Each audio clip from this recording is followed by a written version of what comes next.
Salut à tous, c'est Bismart. On va repartir. 1 heure de débat autour. Et tiens, en ce qui me concerne, demain évidemment Aurélie Planex sera là. Mais en ce qui nous concerne, le dernier avant le premier tour de la présidentielle, évidemment, lundi, on sera là pour essayer de vous raconter des choses intéressantes. Après que beaucoup de gens d'ailleurs vous auront déjà raconté des choses intéressantes sur le premier tour. On va débattre donc de l'actualité du moment. Tiens, mais d'ailleurs j'y pensais pas forcément, mais on va démarrer avec cette assez invraisemblable histoire des cabinets de conseil, puisque nous avons avec nous Guy Mamoumani qui est à la tête d'un cabinet de conseil qui a comme premier client, c'est ça Guy, un premier client l'État. Donc on va parler de ça dans un instant.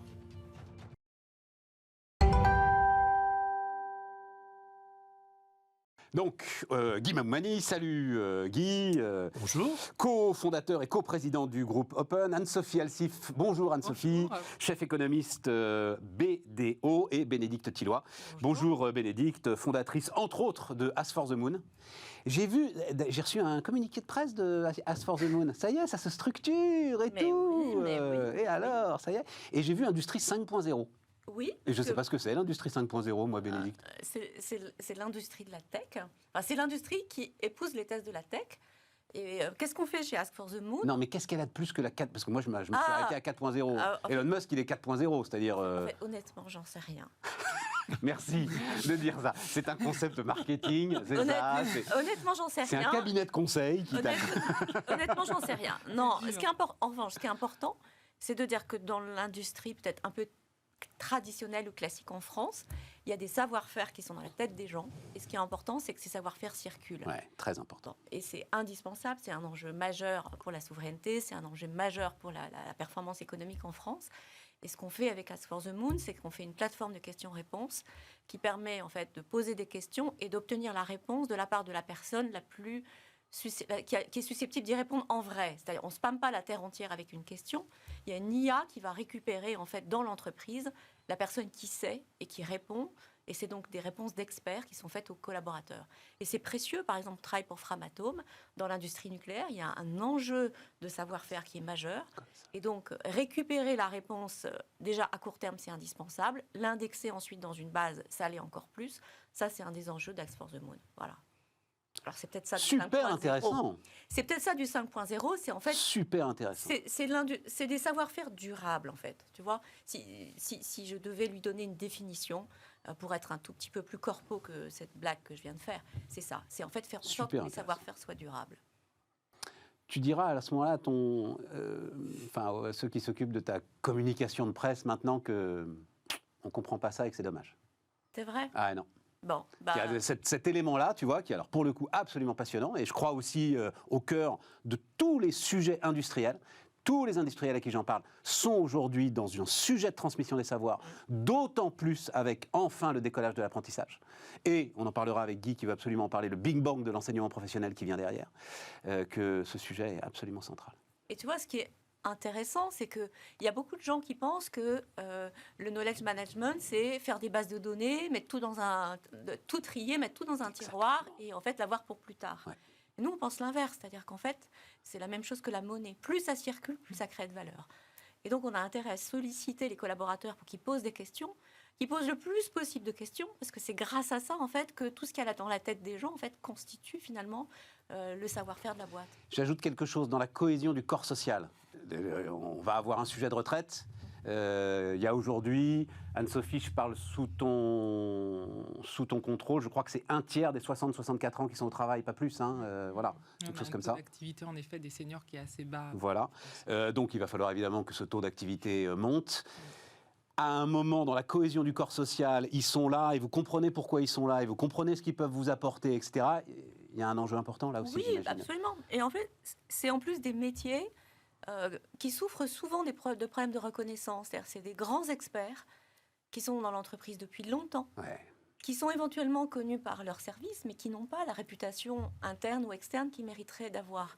Et le fait de pouvoir les solliciter de cette manière, ça les place aussi en situation de valorisation vis-à-vis de leurs collègues.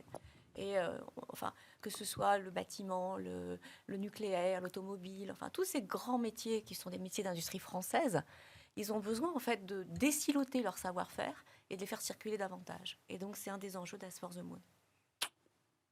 C'est intéressant, hein, Guy? Très intéressant et je crois assez crucial actuellement. Totalement crucial.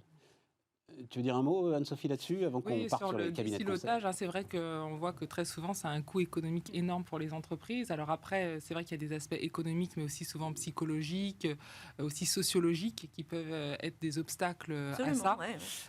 Et également aussi par rapport à l'âge, parce que c'est vrai que par rapport aussi à l'âge de départ, il peut y avoir une tendance après 55 ans, et c'est souvent le débat quand on dit très bien, on augmente l'âge de départ, mais il faut à ce moment-là que les gens restent dans l'entreprise avec des choses à faire et transmettre. Donc c'est vrai que c'est assez global, d'où le challenge qui est assez important. En fait, on parle beaucoup d'entreprises apprenantes. Hein, c'est un des moyens, en fait, de transformer l'entreprise pour qu'elle devienne apprenante. D'ailleurs, j'ai un argument pour toi concernant le terme industrie 5.0. Parce que tout le monde parle de l'industrie 4.0, qui en fait fait référence à la transformation essentiellement d'Allemagne par la robotique. Donc l'industrie 4.0, c'était une révolution technologique. Là, ce que tu es en train d'apporter, c'est une révolution de management et de savoir. Absolument. Et donc là, on passe à un autre niveau. Et à mon avis, c'est ça, c'est le bon sujet. Merci beaucoup. C'est pas mal, bonne consultation. Merci beaucoup. Mais en même temps, c'est un cabinet de conseil.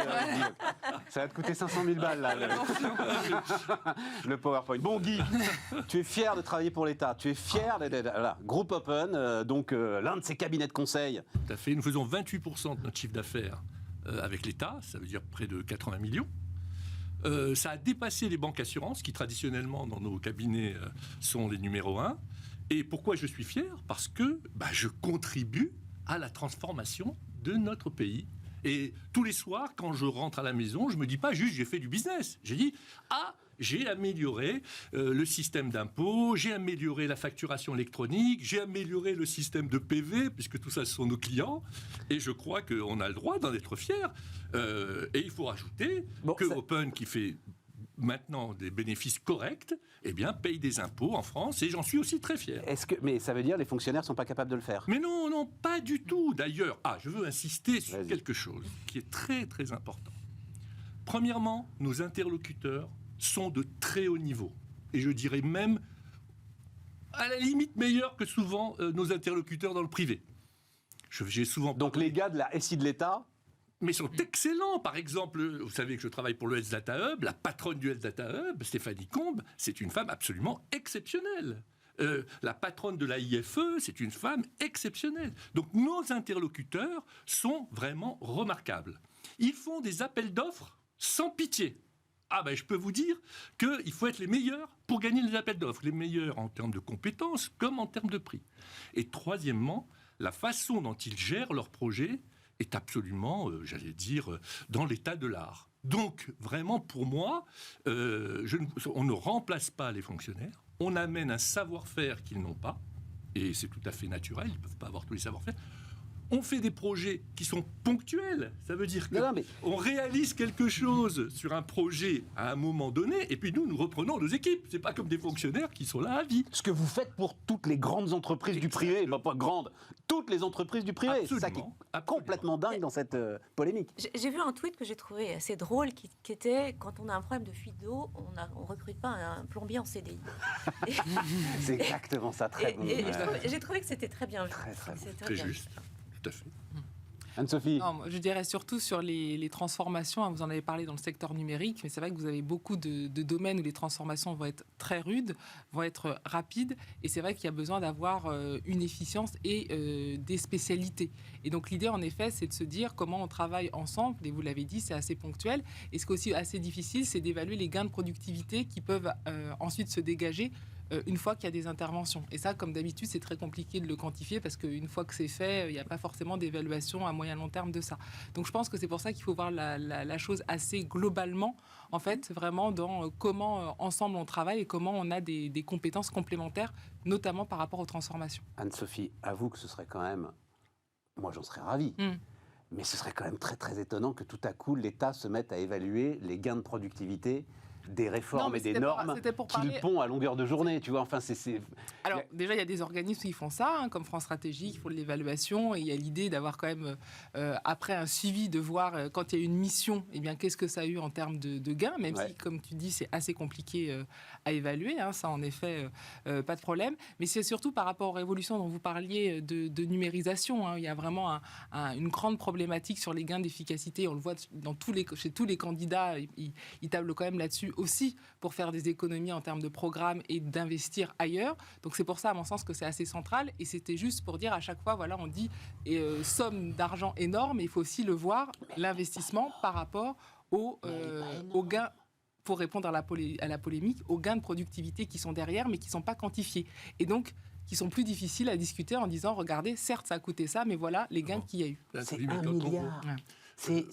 Je sais plus, j'ai plus enfin, c'est 0, Oui, mais quelque chose de la masse salariale de l'État. Je suis d'accord, mais pour répondre, d'avoir ce genre d'outils d'évaluation pour dire, certes, ça a coûté ça, mais voilà le gain, je pense que ce serait quelque chose qui serait assez sur ce sujet, favorable. bon, je comprends très bien, mais sur ce sujet, on voit très bien qu'on parle toujours des projets qui foirent. Hein.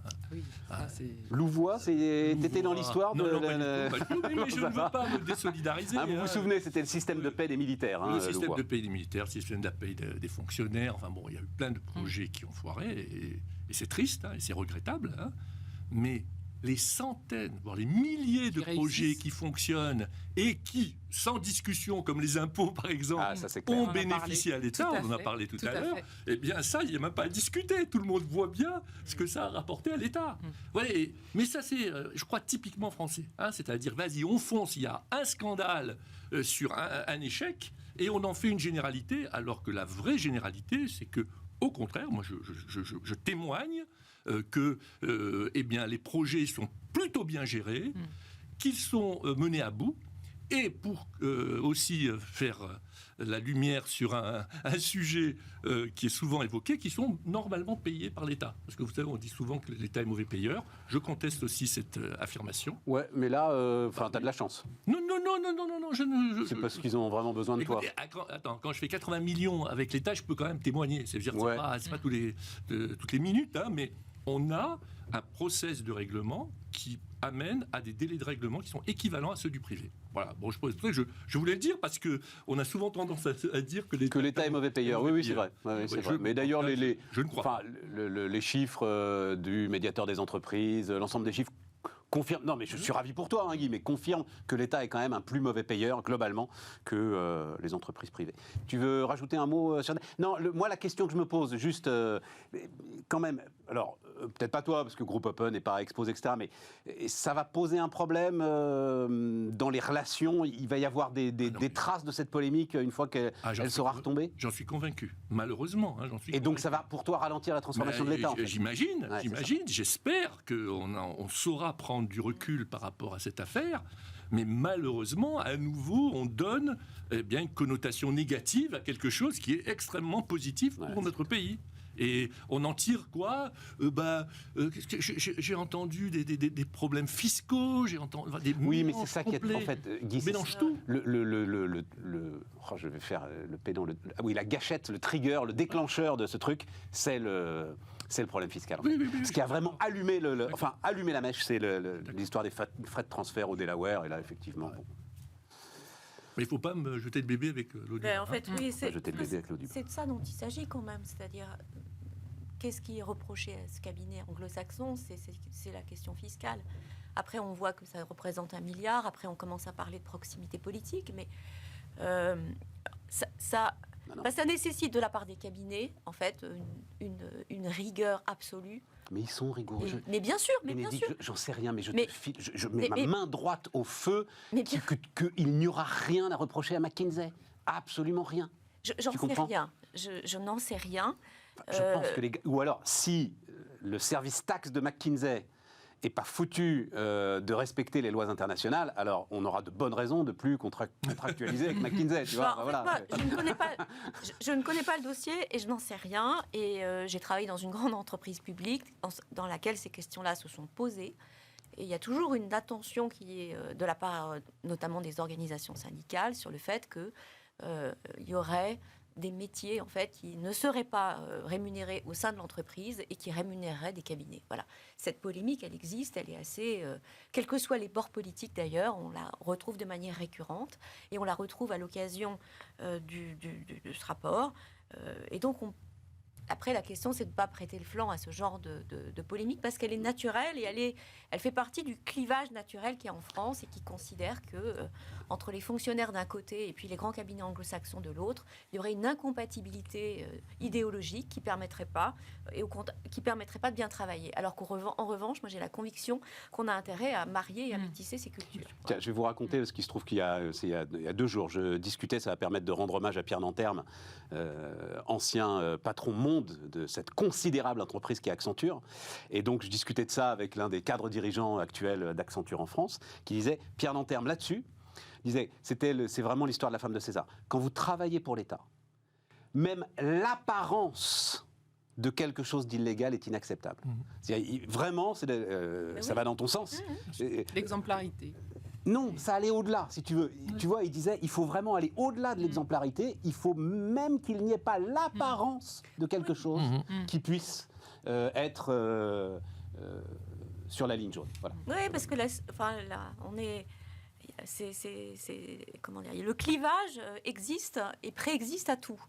Et donc, bon, voilà. Pierre Nanterme nous amène au MEDEF, puisqu'il était président de la commission économique du MEDEF. Il donnait beaucoup de temps, c'était à l'époque où Laurence Parisot d'ailleurs dirigeait le MEDEF. Très proche de Laurence Parisot, absolument. Anne-Sophie, est-ce que donc j'en ai déjà parlé hier, article de l'Opinion, ça j'aime beaucoup. Au MEDEF, l'angoisse du lendemain du premier tour. Donc, je vous redonne ça très vite. En 2017, Pierre Gattaz avait clairement pris position pour Emmanuel Macron. Aujourd'hui, rien n'est tranché. La décision sera prise par le Conseil exécutif du 11 avril. Aujourd'hui, écrit l'Opinion, il n'y a plus de réels épouvantails économiques dans le programme de Marine Le Pen. Je ne te demande pas s'il y a des programmes des épouvantails, parce que ça, on n'a pas le droit. Il faudrait parler des 12 autres, et je crois que tu ne les connais pas, et moi non plus. Voilà. En revanche, le positionnement du MEDEF, comment est-ce que tu regardes ça ? C'est vrai qu'avec cette campagne, avec la guerre et le Covid, on a vraiment la question de l'indépendance et de la souveraineté qui est revenue. Et c'est vrai que souvent, c'était des termes dans, on va dire, l'économie classique. Il y avait un peu le multilatéralisme, la mondialisation versus le souverainisme et l'anti-Europe. Et là, en fait, avec ces 2 crises, le clivage a complètement disparu, ou en tout cas s'est transformé. Et d'ailleurs, ça pose une vraie question, parce que économiquement, il faut quand même le rappeler, depuis 1945, le but, c'était vraiment de commercer, d'avoir des échanges. C'est comme ça que la CECA a quand même été créée en Europe. Au lieu de se faire la guerre, on s'achète de l'aluminium et de l'acier. Déjà à l'époque, c'était des matières premières qui étaient devant pour arrêter justement de se faire la guerre. Et c'est vrai qu'en 1945, alors après on est tombé dans la guerre froide, mais toute l'idée en tout cas de l'Occident, c'était commercer, avoir des relations, faire de la mondialisation parce qu'on a des intérêts économiques, et bien finalement moins se faire la guerre et d'avoir un monde de prospérité. Là, on est avec ces crises-là dans un changement complet où tout le monde est sur sa région, se remet, on va dire, son précaré, et donc il faut être indépendant et souverain. Et donc ça change complètement tout le problème aussi économique, où avant on était toujours dans Ricardo, les avantages comparatifs, on a une chaîne de valeur, on essaie de l'éclater, et puis on se met là dans le monde là où c'est le plus efficace. Et là pour la main d'œuvre, là tout est brouillé. On regarde, moi je le fais en effet, on me dit moi je suis dans tel secteur, je suis éparpillé dans tant de pays. Oui, en effet, votre iPhone ou votre basket fait 55 pays, donc demain il y a une guerre ou des mesures protectionnistes, c'est très compliqué pour vous. Donc la problématique est totalement différente, et donc économiquement pour l'industrie et on va dire pour les entreprises en général, ça change complètement le paradigme de on est dans un monde ouvert et en fait on n'est que dans l'efficience économique. Aujourd'hui c'est fini. Aujourd'hui ce souverainiste et le fait d'être indépendant, ce grand terme, et on le voit avec la guerre ukrainienne, est premier. Et donc, ça change tout par rapport à la stratégie que vous devez adopter. Et on peut même ajouter d'ailleurs que la crise écologique en rajoute.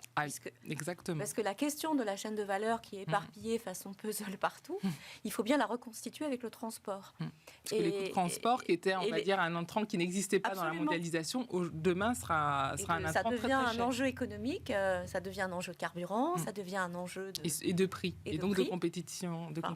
C'est vrai que c'est... Donc ça change complètement, d'où cette position. Oui, mais c'est un tout petit peu différent de ce que disait Anne-Sophie, c'est-à-dire...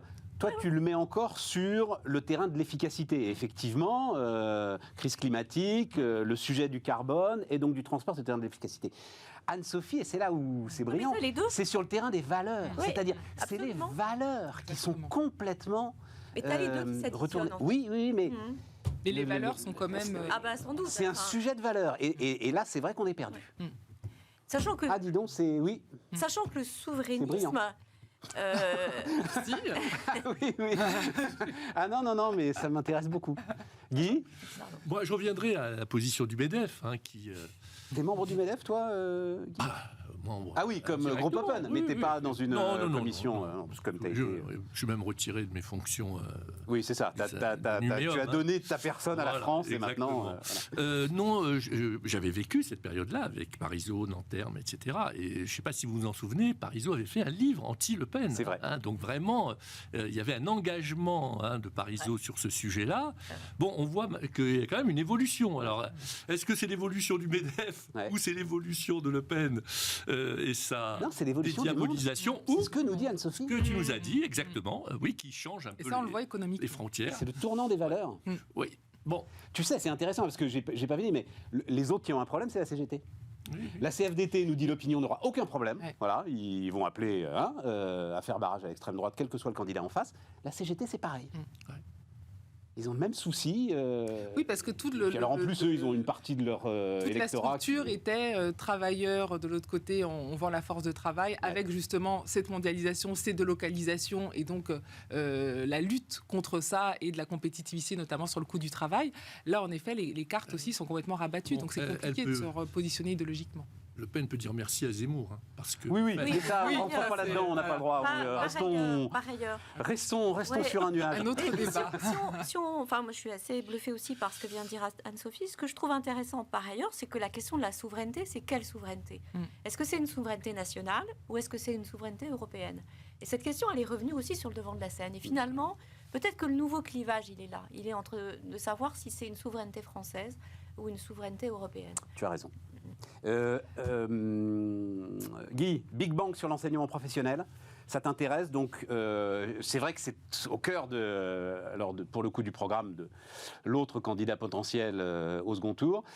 Plus d'autonomie, présence accrue des entreprises dans les établissements scolaires et surtout, je crois surtout, des lycéens professionnels rémunérés pour leur temps dans l'entreprise, comme le sont les apprentis, 200 € jusqu'à 18 ans, 500 € jusqu'à 25 ans. Bon, alors, je vais le répéter pour la 1000e fois, j'ai commencé ma carrière comme professeur de mathématiques. Et c'était dans un lycée professionnel. Donc j'étais certifié et j'enseignais dans ces lycées professionnels. Le grand regret que j'avais, j'ai passé 5 ans dans ce lycée, c'était à Sarcelles, je n'avais pas d'élèves tout à fait privilégiés. Et le grand regret que j'avais, c'est que ce que je voyais, c'est que mes élèves travaillaient sur des machines-outils qui étaient déjà dépassées.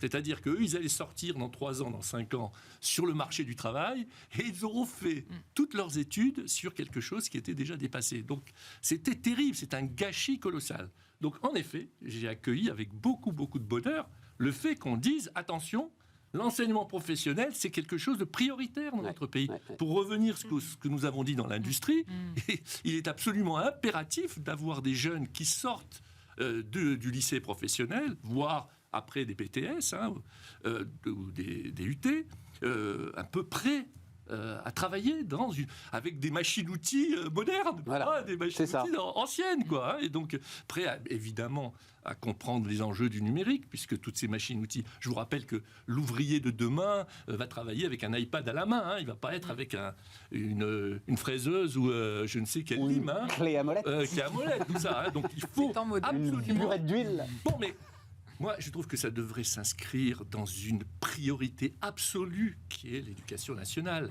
De refondre l'éducation nationale. C'est pas de moyens. Oui, mais... À chaque fois que je dis ça, j'ai ma femme à la maison qui me dit tu es obligé de parler des moyens et compagnie. Non, mais Guy, le truc, moi, alors à chaque fois, je me bats là-dessus. C'est quand on dit refonte de l'éducation nationale, on est sûr qu'on va rien faire. Quand on dit focus sur le lycée professionnel, là, on peut bouger. Non, écoutez, écoute Stéphane, ça fait 15 ans que je me bats pour dire que l'école de demain doit former des jeunes au numérique, à l'informatique, parce que on en aura besoin dans tous les métiers. Ça, c'est pas une refonte théorique. D'ailleurs, c'est dans le programme de certains candidats. Oui, mais il faut être focus. Pour que ça bouge, en fait, oui, mais il faut être focus.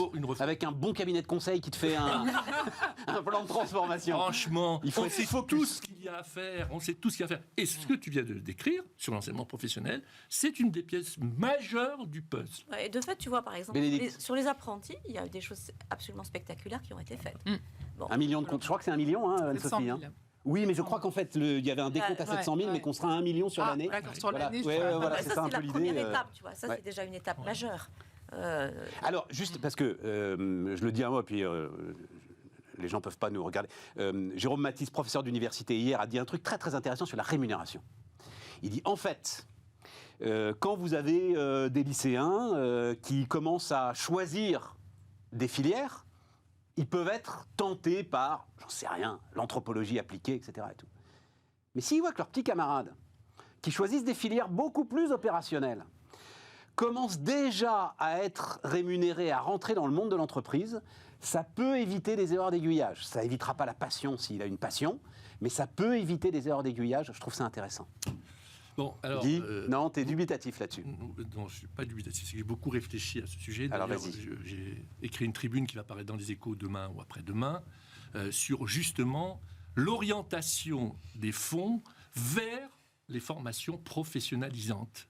C'est un tabou français que le président Macron a un peu soulevé il y a quelques semaines, mais je crois que on est arrivé là à un niveau où il faut arrêter d'ouvrir des facs de socio-psycho, je ne sais pas, qui mènent au chômage directement, et peut-être en garder quelques-unes pour certains cas, et focaliser les fonds sur des formations professionnalisantes. Je suis désolé, mais je suis dans souvent des conseils d'administration, par exemple de l'EPITA ou de l'ESIEA, qui sont des écoles d'ingénieurs. Ils ont réussi à augmenter de 40% leur recrutement, et je peux vous dire qu'ils ne vont pas au chômage. On se les arrache dans le monde entier. Bien sûr. Pourquoi ? Parce qu'ils font payer 15 000 euros par an. Alors, ça paraît énorme, c'est colossal. C'est énorme, 15 000 euros par an. Oui, c'est énorme, mais quand vous sortez de là et que vous commencez votre carrière à 60 000 euros brut, ou 50-60 000 euros brut, vous les rattrapez rapidement.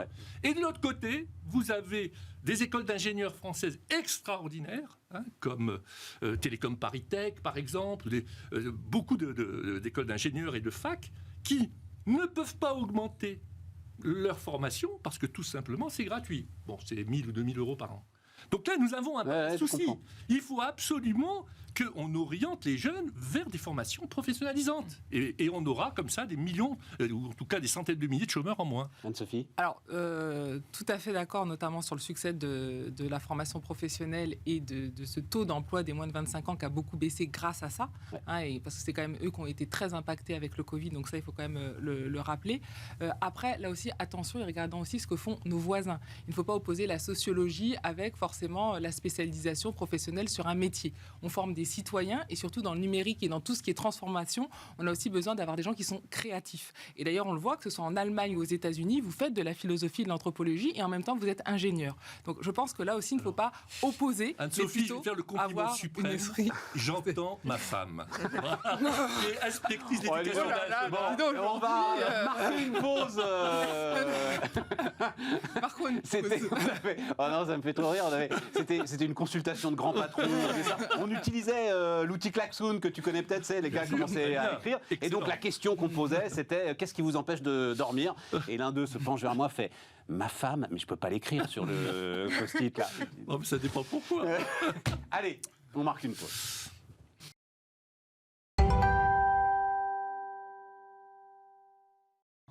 On repart, les amis. Donc, si on laisse de côté votre femme forcément charmante, sur le fond, qu'est-ce que ça veut dire ? Ça veut dire qu'il y a un vrai choix à faire. Est-ce que l'université est dédiée à former des citoyens ou elle est dédiée à former être professionnalisantes. Mais pourquoi l'opposer? opposer? Parce que ce qui est Une assez question de étonnant, c'est moyens. que... ce qu'il vous a dit. Une question de moyens. Ce qui est étonnant, c'est que vous prenez souvent en exemple les États-Unis, justement, où là, justement, il n'y a pas du tout de chômage, et ils sont justement très forts dans la tech, le numérique. Et quand vous regardez toutes les études qui sont faites au niveau international en disant pourquoi, justement, il y a cette créativité sur les campus, c'est parce que, justement, il n'y a pas cette opposition, mais cette complémentarité. Donc ça m'étonne que là, ce modèle américain qui est souvent mis en exergue, vous nous en inspirez pas plus. Moi, je ne mets pas forcément en exergue. Mais en revanche, je rejoins tout à fait ce que tu viens de dire. C'est-à-dire que, et d'ailleurs je me bats dans ces écoles d'ingénieurs pour qu'il y ait des humanités. Que l'on fasse de la sociologie, de la philosophie, de la littérature dans les écoles d'ingénieurs. Mais ce n'est pas ça les facs. Ce n'est pas ça. Quand une fac forme, les facs forment, 100 000 psychologues chaque année, on sait qu'il y en aura 1000 qui vont trouver du boulot. C'est ça mon problème. Oui, mais là, c'est le pas débat qu'on avait par rapport à la formation professionnelle, c'est de dire, en effet, c'est bien, il faut continuer, mais que justement, pour être résilient et avoir toutes ces transformations, c'est bien de spécialiser sur un métier, mais pas que. Et surtout, avoir des esprits qui soient bien formés pour pouvoir s'adapter, puisque les gens vont changer 5-6 fois d'emploi. Et donc, c'est juste qu'il ne faut pas tomber dans ce travers. On est tout à fait d'accord. C'est tout l'enjeu des... Je vais vous mettre d'accord, on peut faire des études d'ingénieur sans faire des études d'ingénieur idiotes. C'est-à-dire, ils sont... Tu vois, Sophie, c'est exactement ça. Voilà, des sociologues. T'as des philosophes en entreprise aujourd'hui, je pense que tu as un prof de philo, quelque part dans les écoles d'ingénieurs. Vraiment, et on s'est battu pour ça. Non, mais complètement. Mais il faut quand même que ce soit le socle. Oui, voilà, c'est ça. Non, mais c'est pas de ça. Tu prends le contre-pied de ce que je dis. Parce que moi, je parle des facs, je parle pas de la juste à formation. l'université. Allez, Bénédicte, un dernier mot là-dessus. Moi, je suis d'accord avec ce qui vient d'être dit. Tu vois, et je pense qu'en fait, quand on parlait des États-Unis, des spécialités comme le design, par exemple, on a vu à quel point ça avait apporté de la valeur dans le monde numérique. Donc, c'est je ne sais pas où ça s'enseigne particulièrement, enfin, dans les écoles de design. Donc, il ne faut pas non plus, en fait, focaliser essentiellement sur la question du professionnel pur. C'est la question de l'environnement dans lequel les gens vont travailler est importante. D'ailleurs, les compétences du 21e siècle, c'est celle-là, c'est ça qu'on a dit. Je pourrais juste finir sur cette formation. C'est vrai que très souvent, on disait, voilà, par exemple, il manque de soudeurs ou il manque de tel ou tel métier très défini. Donc, on va utiliser ces formations pour tout d'un coup former ce manque-là, justement, par rapport au marché du travail. Et juste ce que je dis, c'est qu'avec les transformations, ça, en effet, c'est important, mais il faut vraiment être beaucoup plus globalisant et ne pas être que dans la spécialisation extrême d'un métier, parce qu'il y aura justement ces changements qui vont s'effectuer. On adhère à ça. 100% d'accord. Voilà. N'empêche que si un gars veut devenir soudeur, faut vraiment qu'il devienne soudeur. Oui, il y a un réel besoin. Et c'est des métiers qui vont être payés des fortunes. Il faut qu'il apprenne à apprendre. Alors, question de l'énergie. Il y a 2-3 petites infos que j'ai retenues. Alors, il y en a une qui m'intéresse énormément. Donc, c'était lundi, c'est ça, lundi matin, RTE nous a dit, faites attention, c'était alerte orange de RTE, donc du réseau de transport d'électricité. On aura peut-être une petite alerte. Et les Français, donc en faisant ce que je ne sais pas ce que vous avez fait vous-même, allumant une ampoule en moins, enfin peu importe, ont réussi à économiser, on va le dire comme ça, 800 mégawatts. 800 mégawatts, c'est pas n'importe quoi. C'est l'un des 2 réacteurs de Fessenheim, par exemple. C'est 900 mégawatts, les deux. C'est 1800 Fessenheim, mais voilà, c'est pas n'importe quoi. Mais lors de la précédente alerte RTE en janvier, seulement 300 mégawatts avaient été économisés. Ça m'intéresse énormément. La réflexion qu'on est tous en train, je pense que tous, on souffre aujourd'hui dès qu'on allume l'électricité de se dire que c'est le gaz ukrainien ou le gaz russe qui est en partie à l'origine de cette électricité, peut nous faire changer nos comportements. Enfin, tout à coup, on découvre la sobriété simple. Oui, mais personne ne s'est mis en danger ou en situation de souffrance lundi matin, je pense. Hein, d'ailleurs, je me désole d'entendre ça. Moi, je sais pas. C'est la base que j'ai appris à mes enfants. C'est-à-dire que tu sors d'une pièce, tu éteins la lumière. Tu laisses pas l'eau couler bêtement. Enfin, c'est une question d'éducation. Oui, mais parce qu'on a grandi dans les années 70, Guy, et je suis frappé que pas un seul responsable politique ne revienne... La chasse au gaspillage, mais vous n'étiez pas nés, voilà, la chasse au gaspillage. Mais on avait juste à la télé un gars qui mettait un pull. On a l'impression qu'aujourd'hui, on peut plus dire ça, on n'a pas le droit. Si, non. Même, je pense qu'on peut le dire. Là, je pense que ce qui change beaucoup avec cette crise, c'est que beaucoup de consommateurs ont à l'esprit que de toute façon, on est dans un cycle de hausse des prix de l'énergie. Que c'est pas le gaz, le pétrole aujourd'hui, que demain ce sera l'électricité. Donc globalement, on aura dans son porte-monnaie plus d'argent dédié à l'énergie et qu'il y a quand même un effet prix qui joue aussi. Donc c'est vrai quand on dit c'est ponctuel, c'est juste pendant 1 ou 2 mois, bon bah voilà, c'est pas grave, je vais pouvoir avec mon revenu le payer. C'est après, c'est en effet tous les mois et c'est continuel, mais on se dit attention, il faut quand même que je change aussi mes comme tout tempéraments. à l'heure. Je crois que ça va, de passer de 300 à 800 mégawatts comme ça, c'est que ça va au-delà du prix. C'est que tout à coup, c'est pas Parce qu'on a 15 pris de centimes en conscience plus, que c'est ça quelque tue les chose gens. de long. Non, C'est quelque chose de long. Et qu'on est dedans On a durablement. filé 20 milliards à Poutine depuis le début de la guerre en Ukraine Et pour aussi, payer c'est son sûr gaz, que- on le sait, on le sent.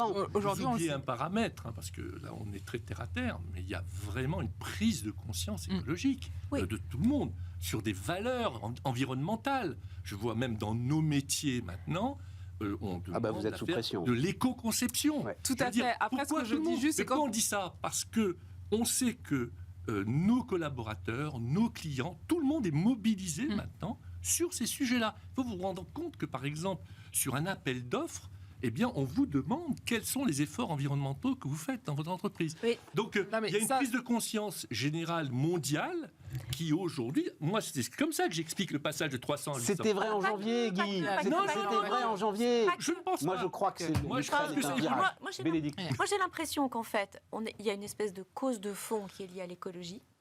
Que cette cause de fond, enfin le rapport du GIEC, ça reste un peu dans les têtes, mais c'est lointain. Et que la guerre, en fait, l'a rendu immédiat. Et la superposition de la compréhension de long terme avec l'élément immédiat de la guerre, ça a fabriqué une sorte de rupture dans la tête des gens. Tout à fait. Et qui se sont rendus compte qu'en fait, c'était tout près de chez nous Tout à fait. et que ça justifiait des changements de comportement. Tout à fait. Et finalement, peut-être que cette guerre, c'est terrible de se dire ça, mais qu'elle a un effet positif, c'est qu'en fait, elle va accélérer des évolutions de comportement que C'est le la rapport question du que je GIEC pose. n'arrive pas en fait, à déplacer parce que ça paraît tellement loin de nous qu'en fait, on n'arrive pas à l'associer à notre petite vie quotidienne. Alors que là, on l'a associé. Puis avec des images qui étaient bouleversantes. Mais absolument. Moi, c'est vrai que, je pense qu'il y a une partie qui est tout à fait vraie. Je serais peut-être plus nuancée parce que c'est vrai qu'on a eu aussi ce discours avec le Covid en disant voilà, maintenant c'est fini les circuits longs, il y a des biens qu'on va plus du tout acheter, on sera dans le commerce de proximité, on va plus acheter tel ou tel bien. Et c'est vrai que quand on a eu la reprise, on a vu que les comportements sont revenus exactement comme inverse, voire plus. On l'a vu également dans l'aérien ou dans beaucoup de secteurs. Donc, je pense que l'effet prix quand même est assez énorme. Et quand on voit au niveau des consommateurs, des enquêtes même que font l'INSEE, il y a vraiment l'idée que voilà, si demain c'est le pétrole, le gaz, après ce sera l'électricité, donc on va payer.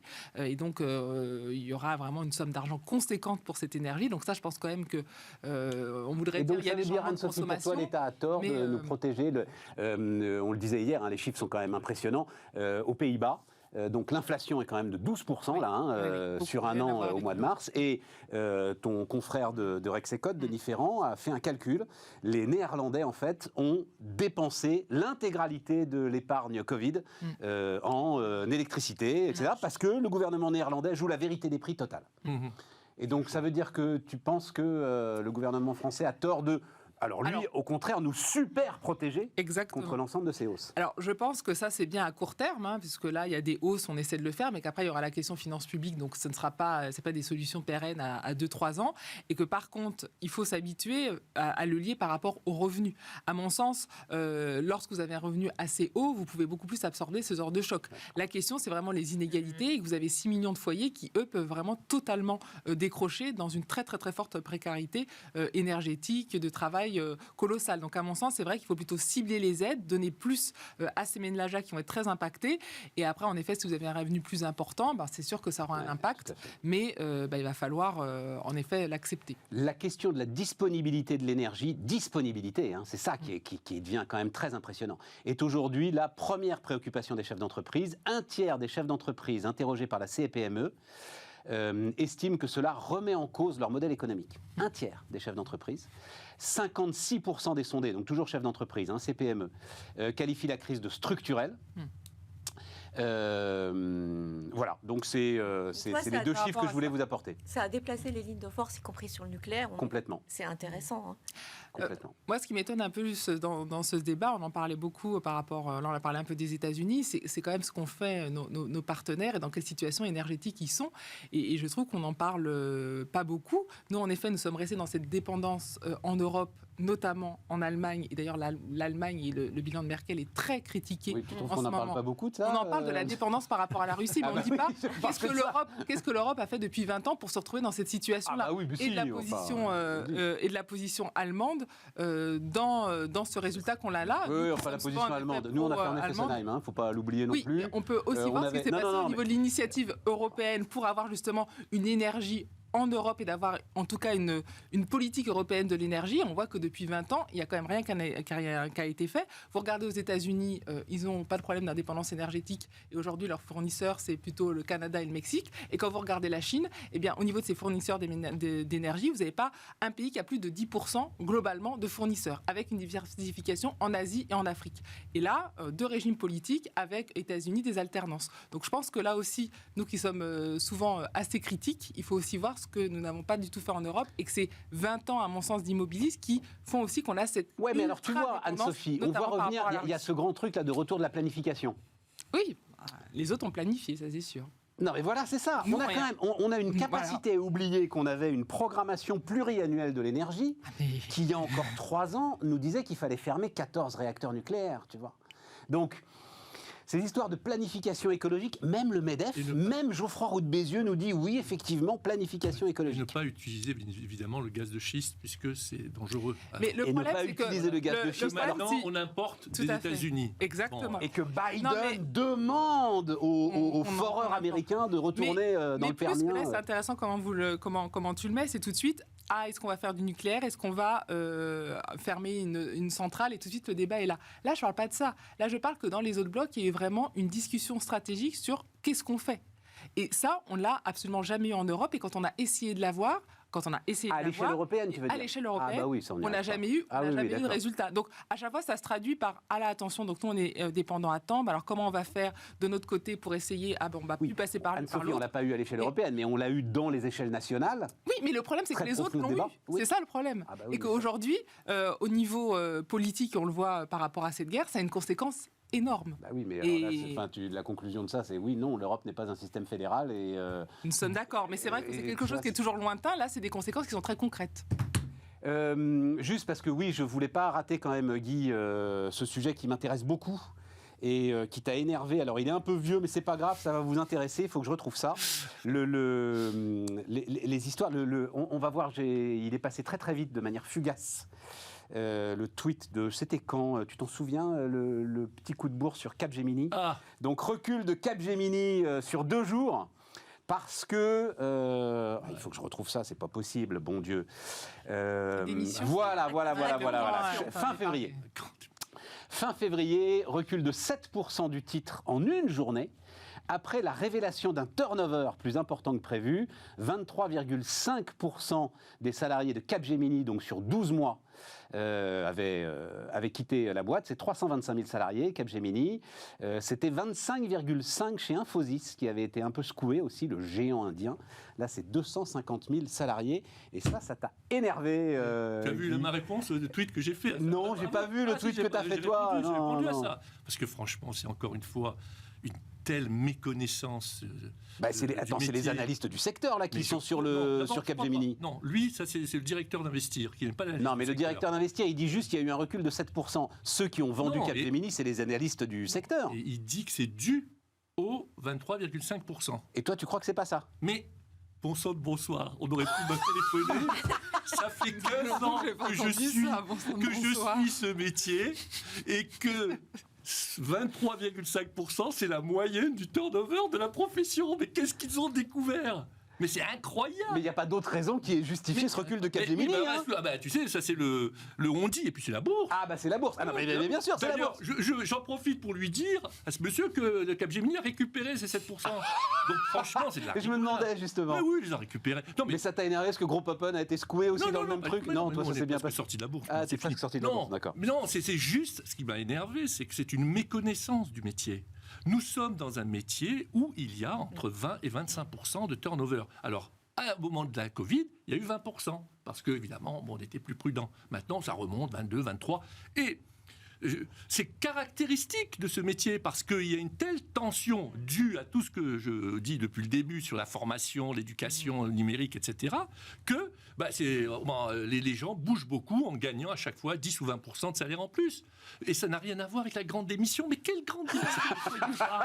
Non, mais vraiment, c'est un sketch. Et puis, ce qu'il faut dire... Il n'y a pas de grande démission chez nous. Mais non. Et je vais vous donner un exemple, celui d'Open. C'est très simple. Nous recrutons 1000 personnes par an. Et nous avons 800 personnes qui nous quittent. Ça nous fait 200 personnes nettes en plus chaque année. Ouais. 800 personnes sur 3500. Ouais. Faites votre compte, vous retrouvez les 23%. Et il n'y a pas eu de scandale là-dessus. Et c'est naturel. Ça n'a rien à voir avec la grande démission. Bon, voilà, ça c'est dit. Ça n'enlève rien. Au sujet, on peut reboucler. Je me disais aussi, ça n'enlève rien au sujet. Qui s'arrête sans qu'on ait besoin de lui couper la parole. C'est pas vrai, ça. Ça n'enlève rien parce que c'est important au sujet qu'on a évoqué au début sur la nécessité de former de plus en plus nos collaborateurs. Ils sont sensibles à ça, ils sont attirés par les boîtes qui dépensent en formation, ils sont sensibles à ceux à qui on donne la parole, à la communication, à tous les sujets qu'on avait évoqués avec Bénédicte au début. Oui. Alors, je voulais juste, dans la foulée, on n'aura pas le temps là, parce qu'on est quasiment au bout, mais c'est une enquête sur laquelle je reviendrai, enquête freelance.com, réalisée par une boîte qui s'appelle Datastorm. C'est une première, cette enquête. On va voir là 2 petits graphes donc, sur le phénomène du freelancing dans les professions intellectuelles. Ça qui est très intéressant, c'est qu'ils ont laissé de côté l'ensemble des livreurs à vélo. Et on a été voir ce qui se passe. Et ça, c'est un boulot, mais énorme. Je le ferai peut-être venir d'ailleurs, le patron de Datastorm, parce qu'il a fallu reconstituer les métiers, il a fallu croiser des bases de données de l'INSEE, de la DARES, des URSSAF, etc. Et tout. Et vous avez quand même quelque chose qui est en train de monter en puissance, voilà, de manière inéluctable. Ce phénomène est en train de monter en puissance, donc vous le voyez là, alors le graphe est peut-être un peu petit, mais vous le voyez là, et j'avais une... Oui, vas-y. Ce qu'il faut souligner là, c'est qu'on a une particularité sur les métiers que tu viens d'évoquer, en particulier dans le numérique, mais que le droit du travail est le même pour un livreur Deliveroo qu'un freelance qui facture 500 € au jour. Ouais, ce qui nous pose un problème colossal. Colossal d'ailleurs. Open a été obligé d'arrêter près de 120 consultants il y a 2 ans, parce que, suite à un contrôle URSSAF, on nous a dit, vous n'avez qu'à les recruter. Mais nous, on leur a dit, on veut bien les recruter. C'est eux qui ne veulent pas. Vous voyez, alors on est comme ça, tiraillés. Tout à fait. Et tu dois, juste je précise, tu dois t'assurer qu'ils ne travaillent pas seulement pour toi. Évidemment. Voilà. Et ça, tu peux leur poser la question. Les gars vont dire, mais non, mais aucun problème, Guy, ça va, j'ai 3 clients. Si c'est faux, boum, requalification, emballé, c'est pesé. En tout cas, merci pour ces graphes, parce que je trouve que c'est un bas bruit qu'on commençait à entendre. Et moi, j'ai entendu beaucoup de gens dire, mais pas du tout, ça ressemble à rien. Et en fait, on voit effectivement que c'est un mouvement qui est en train d'arriver de manière sous-marine, mais qui est en train d'émerger. Alors les États-Unis nous ont donné l'exemple. J'explique juste très rapidement pourquoi est-ce que l'INSEE a un problème quand même avec ça, mais Anne-Sophie, tu le sais, c'est en fait la baisse de l'emploi agricole. Oui. Les salariés agricoles sont des indépendants, et donc la baisse de l'emploi agricole vient masquer. Et donc, il fallait faire ce boulot énorme de reconstitution des métiers et d'aller effectivement se focaliser sur les professions intellectuelles. Mais je me suis déjà bouffé le nez, en fait, sur les réseaux sociaux sur cette question, parce que des gens prétendaient justement que ça n'existait pas. Et tu as maintenant, en fait, je vous enverrai, mais j'y reviendrai, et puis on y reviendra ensemble très, très important, sur l'étude Datastorm. Tu voulais dire un truc sur par rapport cette montée du freelancing, parce que ça a transformé l'entreprise. Il n'y a rien à voir. En effet, dans ce secteur, c'est vrai que plus globalement, et ça on l'a vu vraiment avec le Covid, avec vraiment des gens qui ont changé de secteur professionnel et justement qui ont utilisé les comptes formation importants. Donc ça, on le voit quand même dans les chiffres, et aussi en termes de création d'entreprises qui ont été très très hautes. Alors après, il faut regarder en effet quel type d'entreprise, mais en fait, ce sont les gens qui se mettent en termes de salariat.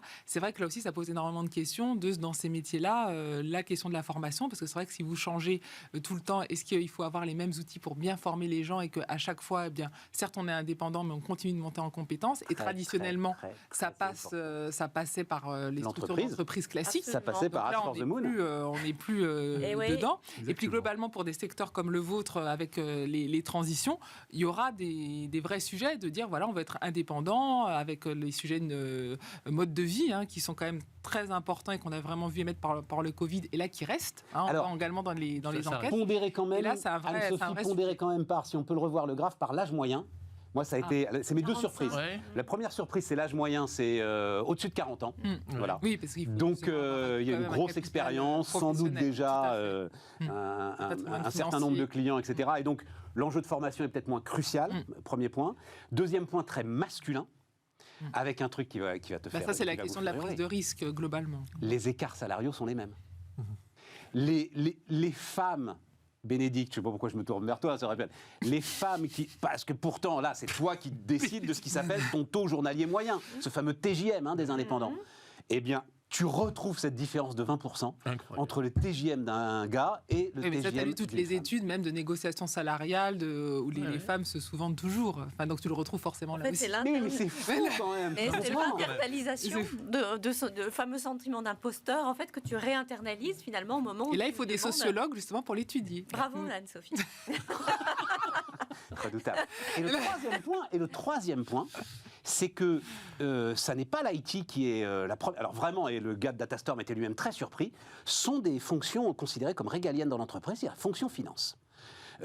Acheteur, contrôleur financier, comptable, etc. Et c'est au cœur de la Il y a fonction même la finance fonction RH, par exemple. que tu as. Mais le cœur de la fonction finance, tu as aujourd'hui, c'est un quart des indépendants de ce plus de millions d'indépendants, c'est la fonction finance. Voilà. Tout ça est passionnant et ça dessine une entreprise qui est quand même en train de se transformer de l'intérieur. Je ne sais pas si vous êtes d'accord avec ça. Moi, je suis Ouais. d'accord avec ça. Évidemment, c'est une réalité. On ne pourrait pas ne pas être d'accord. C'est la réalité. J'insiste juste sur le fait que nous vivons avec un droit du travail issu de la révolution industrielle qui n'est absolument pas adapté à ce type d'évolution. Donc il y a un décalage que nous vivons au quotidien. En fait, le problème aussi qui est compliqué, c'est qu'est-ce qui est subi, qu'est-ce qui est souhaité. Et ça, c'est tu aujourd'hui. le sais que c'est subi. c'est C'est souhaité. Non, C'est c'est pas souhaité. subi. Voilà. Ouais, Mais c'est pardon. C'est souhaité. Mais j'ai au niveau des lois et de la législation, c'est toujours pour la ça que je dis ce problématique. Et mélange. c'est difficile Parce qu'il y a une dans ces vision- nouvelles formes d'avoir quelque chose Oui, qui il y a soit une très adapté. vision. Oui, mais c'est quand même différent un consultant complètement. expert en informatique Oui. et un livreur des livreaux. Complètement. Et c'est la même loi. Exactement. Ça passe. c'est Oui, pas mais parce possible. qu'il y a encore une fois un clivage idéologique qui veut que ce sont des métiers qui sont considérés comme précaires. Tu vois, Oui. enfin, Non, mais que c'est la parce que ça précarisation- démarre. Enfin, on va voir. Et ça, je pense que ça va s'adapter. Ah mon Dieu, comment s'appelle-t-il, l'ancien DRH d'Orange Bruno Mettling. Bruno Mettling, voilà, a déjà fait un amendement sur la représentation, parce que ça va passer par là. Donc il va déjà y avoir une forme de représentation syndicale Oui. de l'ensemble de ces populations qui va forcément être diversifiée. Il y aura Il y chez aura toi, des et puis il y aura là. Et là, on va avoir sans doute des évolutions. Non, j'ai juste une question, mais il nous reste une minute. Alors, t'es pas inquiet pour ton entreprise quand même? À un moment, si Group Open, ça devient une espèce de structure avec 25 gars qui agrègent des talents extérieurs en permanence, Bah, ça change tout quand même, Guy. bah, bien sûr, mais c'est à nous d'évoluer en tenant compte de Mais tu ça. crois que ça, c'est possible? Mais tout à fait possible, bien sûr, mais il faut- je L'entreprise plateforme. Je veux pas être têtu, mais si la loi m'empêche de le faire, j'ai Oui, un peu de problème. non, mais maintenant, Ah, mais laisse tomber la parce loi. que non, Dans ta mais- réflexion de chef Oui, d'entreprise, mais moi, ma l'entreprise réflexion, plateforme. c'est de dire que c'est ça l'évolution, et après, comment on le fait. Mais que ça Et soit ça, c'est sûr. Ça hein. va être une évolution fondamentale de Oui. marque employeur, de métier de RH. Et donc, il va y avoir des officines qui vont préparer les freelances, en fait, à faire carrière aussi. Ben oui. Les amis, tout ça a été passionnant. Donc demain, Aurélie Planex, et puis on se retrouve lundi avec le résultat du premier tour.